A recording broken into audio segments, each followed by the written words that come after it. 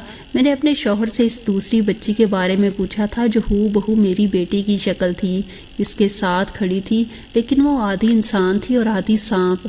اس پر میرے شوہر نے مجھے بتایا کہ وہ میری ہی کوکھ سے پیدا ہونے والی میری دوسری بچی اور میری بیٹی کی جڑواں بہن تھی۔ میں ششدر سی اسے دیکھ میں ایک سانپ کو کیسے پیدا کر سکتی تھی؟ میں نے اپنی انسانی بچی کو گلے لگایا اور پھر روتے ہوئے اپنے شوہر کے پیروں میں بیٹھ گئی۔ اسے کہا کہ مجھے یہاں سے جانے دے، میں اتنے سانپوں کے بیچ نہیں رہ سکتی تھی۔ میں نے سب کی بہت منتیں کی تھیں، تب جا کر میرا شوہر مانا تھا۔ اس نے مجھ سے وعدہ لیا تھا کہ میں کبھی اس سے بے وفائی نہیں کروں گی اور نہ ہی کسی اور شادی کروں گی۔ میں نے اس سے وعدہ کر لیا تھا اور اپنے ماں باپ، بہنوں اور میری دوسری بیٹی کو لے کر وہاں سے جانے کے لیے تیار ہو گیا تھا۔ جانے سے پہلے میں سب کے گلے لگ کر بہت روئی تھی۔ یہی حال ان سب کا بھی تھا، لیکن بہرحال ان کو جانا ہی تھا اور وہ چلے گئے تھے، کبھی نہ واپس آنے کے لیے۔